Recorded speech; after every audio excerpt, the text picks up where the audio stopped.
Always welcome साथियों, digital class हमेशा आपके साथ। साथियों, जैसा कि आप जानते हैं अपनी फ्लूइड मैकेनिक्स एंड मशीन्स की सीरीज चल रही है। जो भी कंटेंट अब तक आपने पढ़ा है और आगे इस वीडियो में पढ़ने वाले हो, सारा कंटेंट आप पीडीएफ फॉर्मेट में डाउनलोड कर सकते हैं। जैसा कि अपनी strength of material series complete हो चुकी है, सारे नोट्स आपको पीडीएफ फॉर्मेट में अवेलेबल हैं। चलिए साथियों, इस वीडियो में जानते हैं कंटिन्यूटी इक्वेशन, जो कि अपनी हिंदी में सातत्य समीकरण के नाम से जानी जाती है। कंटिन्यूटी इक्वेशन, इसको किस प्रकार हम समझ सकते हैं साथियों? Continuity equation is based on conservation of मास। अर्थात आप कोई इस प्रकार कंटेनर लेंगे, इसमें कुछ मास डाल रहे हैं साथियों, इसमें कुछ स्टोर हो रहा होगा और कुछ इसमें से फ्लो कर जाएगा। यदि ये भर जाएगा तो इसमें इसकी हाइट पर डिपेंड करेगा कितना कितना स्टोर हो रहा है, किस रेट से फ्लो कर रहा है साथियों। इसे आप इस प्रकार का कंटेनर मान सकते हैं। इस प्रकार अब इसमें इस प्रकार फ्लूइड आ रहा है साथियों नीचे की तरफ, और यहाँ से जा रहा है, चाहे यहाँ से कहीं से भी जा रहा है, तो इसमें कुछ स्टोर हो रहा है, कुछ फ्लो कर रहा है साथियों। अब हम कह सकते हैं according to conservation of mass, जितना मास अंदर आ रहा है साथियों जिस रेट से, ये आपको बता रही है एम डॉट, बता रही है मास फ्लो रेट। इस प्रकार जिस रेट से मास इनसाइड में आ रहा है साथियों, उतना ही आउट जा रहा होगा और कुछ स्टोर हो रहा होगा। इन दोनों को आप जोड़ देंगे, जितना आउट जा रहा है और जितना स्टोर हो रहा है वो इस मास के बराबर होगा साथियों। ये यहाँ पर आपको बता रहा है मास फ्लो रेट है साथियों इनसाइड कंटेनर, ये मास फ्लो रेट आउटसाइड जो आउटलेट में जा रहा है, ये मास फ्लो रेट स्टोर हो रहा है जितना रेट से स्टोर हो रहा है। इस प्रकार इसमें कुछ मास आ रहा है और इसमें से कुछ ये होल बना हुआ है, इस प्रकार जा रहा है तो इसमें कुछ स्टोर हो रहा है और इसी के साथ साथ ये फ्लो कर रहा है, तो कुछ स्टोर होगा और कुछ फ्लो करेगा साथियों। ये दोनों मास किसके बराबर होंगे? जितना मास फ्लो रेट से आ रहा है। अब इसे 3D में समझने के लिए इस प्रकार एक क्यूब बना हुआ है साथियों, इसमें एक्स डायरेक्शन में फ्लूइड आ रहा है या कहीं आप मास आ रहा है, इस प्रकार स्टोर हो रहा है और कुछ मास फ्लो कर रहा है साथियों। अब ये मास कितना हो सकता है साथियों? ये रेट है, इसके बराबर हो सकता है, या फिर इसमें से जो स्टोर हो रहा है उसको निकाल दिया जाए तो उसके बराबर होगा। तो मास फ्लो रेट दूसरी जितना स्टोर हो रहा है साथियों, ये दोनों रेट हैं जो अपने इनसाइड में जो मास आ रहा है उस रेट के बराबर होंगे।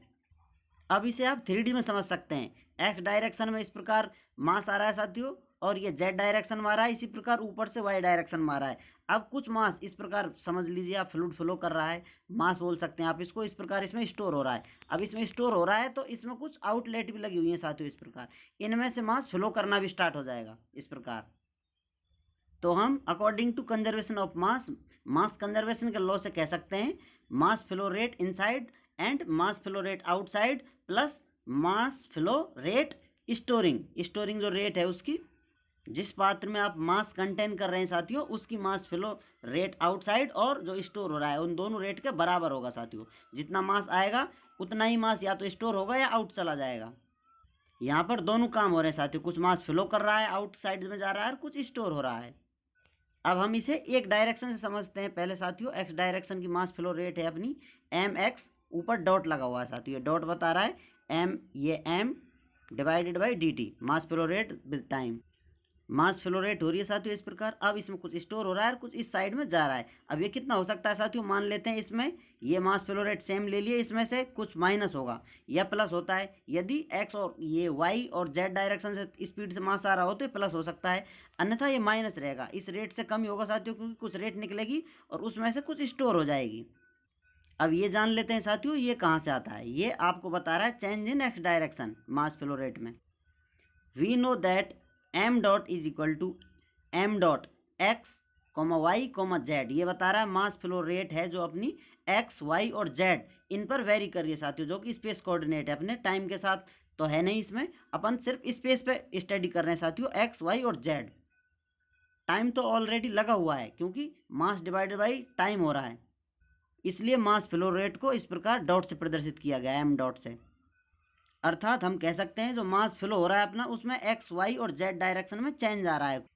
तो जैसा कि हम जानते हैं साथियों इसमें चेंज आ रहा है, ये आप कह सकते हैं मास फ्लो रेट फंक्शन है, एक्स वाई जेड कोऑर्डिनेट है, जो स्पेस कोऑर्डिनेट इनका फंक्शन है, तो इनका आप डिफरेंशिएशन कर सकते हैं। इनका पार्शियल डिफरेंशिएशन कर देंगे आप इस मास फ्लो रेट का, तो आपको एक्स वाई जेड डायरेक्शन में इसका मास फ्लो रेट है उस चेंज का पता चल जाता है साथियों। इस प्रकार इसका पार्शियल डिफरेंशिएशन कर देते हैं हम, तो यहाँ पर D M dot is equal to डो M dot X divided by डो एक्स डी एक्स, इस प्रकार साथियों, प्लस डो M Y dot divided by डो वाई और डी वाई, प्लस डो M dot Z divided by डो जेड और यहाँ डी जेड। इस प्रकार साथियों इसका जो अपना ये फंक्शन बना हुआ है एक तरह से, इसका हमने पार्शियल डिफरेंशिएशन कर दिया है, जो कि एक्स वाई जेड तीनों को एक साथ इस प्रकार आप देख सकते हैं। पहले एक्स के सापेक्ष इसका पार्शियल डिफरेंशिएशन करेंगे, फिर वाई के सापेक्ष करेंगे, फिर जेड के सापेक्ष करेंगे, और इन तीनों को जोड़ देंगे साथियों, तो हमें डी एम डॉट प्राप्त हो जाता है।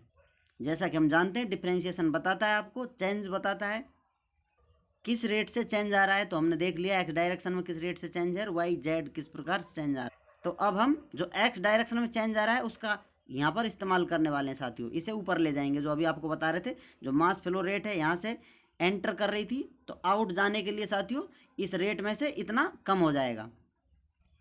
यहाँ आप देख सकते हैं इस रेट से मास इनसाइड आ रहा है, कुछ स्टोर हो रहा है, कुछ फ्लो कर रहा है। अब ये मान लेते हैं इस रेट में से कुछ, ये सेम रेट है, इसमें से कुछ जितना माइनस हुआ है, जितना स्टोर हो रहा है, जितनी चेंज आ रहा है इस स्पीड में, वो हमने माइनस कर दिया इसमें से। इसे आप इस प्रकार समझ सकते हैं, यहाँ पर 10 लीटर पर मिनट इसमें मास आ रहा था साथियों, तो स्टोर हो रहा है कुछ स्पीड से, मान लेते हैं 2 लीटर पर मिनट स्टोर हो रहा है, तो फ्लो कितना हो रहा है 8 लीटर पर मिनट। इस प्रकार साथियों अब हम तीनों डायरेक्शनों को ऐड कर लेते हैं। सेम एक्स डायरेक्शन में जो स्टडी किए वही साथियों अब हमको वाई डायरेक्शन में मान लेते हैं। ऊपर से मास फ्लो रेट आ रही है जिसको एम डॉट वाई से यहाँ प्रदर्शित कर रखा है, और ये नीचे की तरफ जा रहा है एग्जिट मारते हुए साथियों इस डायरेक्शन में। किस प्रकार इसमें चेंज आ रहा है, कुछ मास स्टोर हो रहा है और कुछ फ्लो कर रहा है नीचे की तरफ। इसी प्रकार अब जेड में इस पी जेड इसके पाइप लगा हुआ है, इधर इस तरफ इसमें से कुछ इस फ्लो का स्टोर हो रहा है और कुछ बाहर जा रहा है साथियों। यहाँ पर ये प्लस और माइनस लगे हुए हैं, इनको आप माइनस कर सकते हैं, क्योंकि यहाँ पर कुछ रेट स्टोर हो रही है, कुछ फ्लो कर रही है साथियों, तो सभी में आप इस प्रकार माइनस लगा सकते हैं। इस प्रकार यहाँ पर आप देखेंगे जो वाई डायरेक्शन में फ्लो आ रहा था उसमें से ये फ्लो है साथियों, उसमें से माइनस हो रहा है, इसमें जो चेंज आ रहा है वो।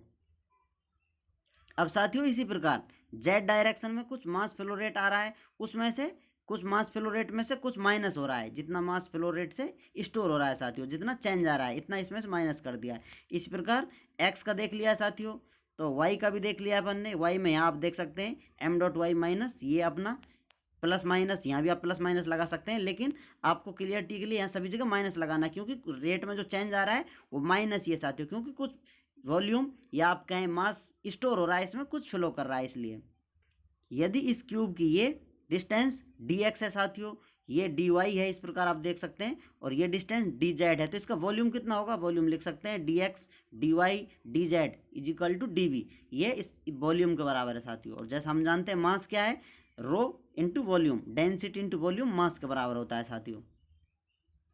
अब हमने जान लिया साथियों कितना मास फ्लो रेट इनसाइड आ रहा है, कितना आउटसाइड जा रहा है साथियों, और कितना मास फ्लो रेट स्टोर हो रहा है कितनी रेट से। इस प्रकार अब इनको इनसाइड वालों को आप एक साइड कर लेंगे और आउटसाइड वालों को और स्टोर को इस प्रकार आप लिख सकते हैं यहाँ पर। अब मास फ्लो रेट इन एक्स डायरेक्शन जो इनसाइड आ रहा है साथियों, ये इनसाइड वाले हैं क्योंकि आई लगा हुआ है यहाँ पर।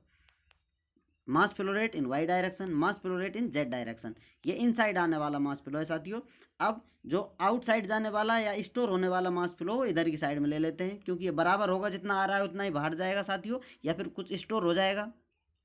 ये मास फ्लो रेट है अपनी एक्स डायरेक्शन की तरफ, क्योंकि कुछ मास फ्लो रेट थी उसमें से कुछ निकाल दिया गया, स्टोर होने वाली है। इसी प्रकार ये वाई डायरेक्शन की मास फ्लो रेट है, ये चेंज है साथियों, जैसा बताया था आपको पार्शियल डिफरेंशिएशन कर ये वाई डायरेक्शन में उसमें से कुछ मास फ्लो रेट इसकी कम हो जाती है क्योंकि स्टोर हो रही है। उसी प्रकार जेड मास फ्लो रेट है, उसमें से कुछ कम हो जाता है, तो इस प्रकार हमें जेड डायरेक्शन में मास फ्लो रेट मिलता है। ये आउटसाइड जाने वाला मास फ्लो रेट है, इसमें से माइनस जिस रेट से मास अपना स्टोर हो रहा है। अब यहाँ पर आप लिख सकते हैं डो एम डिवाइड बाई डो टी, क्योंकि ये मास की रेट है अपनी, स्टोरिंग मास फ्लो रेट है, स्टोर्ड वॉल्यूम, इस प्रकार आप इसे कह सकते हैं। ये मास है, इस रेट से स्टोर हो रहा है अपना जो कंटेनर है उसमें।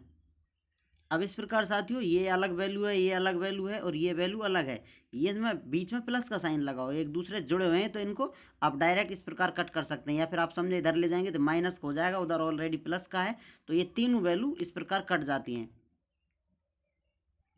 तो हमें सारी वैल्यू ये माइनस की, इधर माइनस की, और ये माइनस वाली वैल्यू प्राप्त होती है। अब इनमें से हम माइनस कॉमन लेकर इन्हें सभी को पॉजिटिव ले लेते हैं, या आप कहें इस सारी वैल्यू को आप इधर ले जाएंगे दूसरी तरफ तो पॉजिटिव हो जाती है। अब इस प्रकार इस माइनस साइन कॉमन कर हटा दिया गया है, मान लेते हैं, ये देखिए आप यहाँ पर ये सभी वैल्यू माइनस की थी, इस इज इक्वल टू बराबर 0 का है तो इस माइनस को इधर शिफ्ट कर दिया जाएगा 0 के साथ, तो ये सारी वैल्यू प्लस हो जाएगी। अब इसको 0 के बराबर हम इस प्रकार लिख सकते हैं। ये बची हुई वैल्यू क्या है साथियों, ये आप देख सकते हैं, ये यहाँ आ गई है, ये यहाँ पर ले ली गई है, सारी वैल्यू आ गई है। अब देख सकते हैं आप इसको डो, आप देखें इसे डो डिवाइड बाई डो एक्स, यहाँ पर इसके मल्टीप्लाई में क्या है m डॉट एक्स, ये आपको मास फ्लो रेट बता रहे हैं इन एक्स डायरेक्शन, और dx इस प्रकार इसमें लगा हुआ है, क्योंकि यहाँ पर आप देख सकते हैं पार्शियल डिफरेंशिएशन से ये साइन आए हुए थे, ये वैल्यू आई हुई थी। इसी प्रकार ये मास फ्लो रेट इन y डायरेक्शन, इसका पार्शियल डिफरेंशिएशन हो रहा है और dy इसके मल्टीप्लाई में है, या आप कह सकते हैं इनका ये पार्शियल डिफरेंशिएशन है। जो मास फ्लो रेट है उसका पार्शियल डिफरेंशिएशन हो चुका है एक्स वाई और जेड डायरेक्शन में, प्लस ये टाइम है साथियों, मास विथ चेंजिंग टाइम, या कहें आप ये मास फ्लो रेट है। अब साथियों जैसा हम जानते हैं ये अपनी मास फ्लो रेट इन एक्स डायरेक्शन है, तो मास फ्लो रेट को किस प्रकार लिखा जा सकता है, इस प्रकार आप देख सकते हैं m डॉट से इसे प्रदर्शित किया जा सकता है, या dm डिवाइडेड बाई dt। अब ये किसके बराबर होता है साथियों, जो मास होता है अपना, मास फ्लो रेट हमने पिछली वीडियोज में ड्राइव कर रखी है साथियों, ये कितनी होती है रो एरिया इंटू वेलोसिटी के बराबर। तो यहाँ पर हम जो मास फ्लो रेट है एक्स डायरेक्शन उसके लिए रो इस्तेमाल करेंगे, ये देख सकते हैं आप। अब इसमें एरिया कौन सा होगा, एरिया ये होगा साथियों dy dz, ये बताने वाले हैं आपको। और जो ये u इसकी वेलोसिटी है साथियों एक्स डायरेक्शन में। इस प्रकार आप देख सकते हैं मास फ्लो रेट है एक्स डायरेक्शन में, तो एरिया कितना है साथियों, ये वाला एरिया है। इस प्रकार ये एरिया कितना है dy इंटू dz, इस प्रकार एरिया निकालते हैं साथियों। और इसकी वेलोसिटी, इस प्रकार ये वैल्यू सभी डायरेक्शन में चेंज कर रख देंगे साथियों। इस डायरेक्शन के लिए एरिया लेने वाले हैं हम ये, और ये नीचे बेस वाला, इस प्रकार ये एरिया कवर हो जाता है। अब इसी प्रकार साथियों ऊपर से आप एरिया लेंगे तो ये वाला एरिया आएगा। तो सभी का एरिया वेलोसिटी और डेंसिटी से मल्टीप्लाई कर कर मास फ्लो रेट लिख लेते हैं। यहाँ पर आप देख सकते हैं X direction mass flow rate है, density dy dz into u, जो कि एक्स डायरेक्शन में वेलोसिटी है, वाई डायरेक्शन वेलोसिटी v, और ये w जेड डायरेक्शन वेलोसिटी है साथियों। इस प्रकार ये वैल्यू पुट कर देते हैं तो ये डेंसिटी एरिया और वेलोसिटी साथियों, ये dx साइन इधर साथ आ जाता है। इसी प्रकार ये सारी वैल्यू हम रखते जाते हैं। जो y direction mass flow rate है और dy यहाँ आ गया। इसी प्रकार z डायरेक्शन जो मास फ्लो रेट है उसको इस प्रकार लिख सकते हैं। अब साथियों यहाँ पर आप देख सकते हैं dx dy dz ये वॉल्यूम बन जाता है, जो अभी आपने देखा था स्टार्टिंग में। यहाँ पर आप देख सकते हैं अपना वॉल्यूम था, ये dx dy dz ये वॉल्यूम है, इसे वॉल्यूम हम चेंज कर सकते हैं। अब इस प्रकार सभी में वॉल्यूम बन जाता है, यहाँ भी यहाँ भी यहाँ भी, इस प्रकार सभी में वॉल्यूम बन जाता है साथियों। इसको कॉमन लेकर यहाँ से भगा देते हैं जीरो की तरफ, जीरो से मल्टीप्लाई कर कर वो भी जीरो हो जाता है। अब रिमेनिंग वैल्यू कितनी रहती है साथियों, यहाँ आप देख सकते हैं ये डो रो यू डिवाइड बाई डो एक्स। इस प्रकार साथियों वॉल्यूम हट गया है तो डेंसिटी और यू ये वेलोसिटी रहेगी साथियों, और इसकी डेंसिटी रहेगी। इस प्रकार यहाँ इसे डेंसिटी को आप भगा सकते हैं, लेकिन हम डेंसिटी रख लेते हैं क्योंकि ये हमें कुछ देने वाला है। इस प्रकार ये सारी वैल्यू रख लेते हैं, ये एक्स डायरेक्शन के लिए, वाई और जेड डायरेक्शन के लिए। जो शेष पार्ट था अपना वो टाइम था, यहाँ पर आप देख सकते हैं। यहाँ पर अपनी जो मास फ्लो रेट थी साथियों इस प्रकार होती है। आप देख सकते हैं पिछली वीडियो में मास flow rate, volume flow rate, discharge जो हमने डिटेल में पढ़ चुका है साथियों, वो कवर कर चुके हैं हम डिटेल में, उन्हीं से ये सब लिया जा रहा है। तो इस प्रकार यहाँ पर सिर्फ हमें रो बच जाता है, वॉल्यूम इसमें से भी निकल कर बाहर कर दिया जाता है। तो इस प्रकार साथियों ये हमें फॉर्मेट प्राप्त होता है। इसे आप देख सकते हैं डो रो यू डिवाइड बाई डो एक्स, डो रो वी डिवाइड बाई डो वाई, डो रो w डिवाइड बाई डो z, प्लस डो रो डिवाइड बाई डो t इज इक्वल टू 0। इसे ही साथियों हम जर्नल कंटिन्यूटी इक्वेशन के नाम से जानते हैं।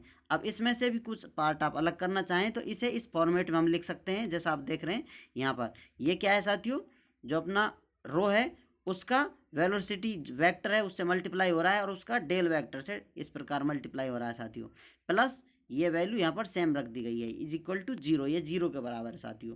टू ऑल टाइप फ्लो, सभी प्रकार के फ्लो के लिए ये इक्वेशन काम में आने वाली है साथियों।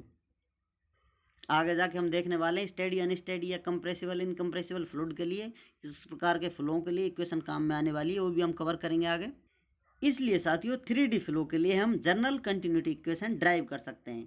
उम्मीद करते हैं साथियों वीडियो में दी गई जानकारी आपको अच्छे से समझ में आई होगी। अभी भी आपका कोई कन्फ्यूजन है तो आप हमसे कमेंट कर कर पूछ सकते हैं साथियों। आप चाहें तो कांटेक्ट कर सकते हैं, कांटेक्ट लिंक आपको वीडियो डिस्क्रिप्शन में मिल जाएगी। वीडियो को अंत तक देखने के लिए, चैनल को सपोर्ट करने के लिए आपका बहुत बहुत धन्यवाद। मिलते हैं जल्दी अगले वीडियो में।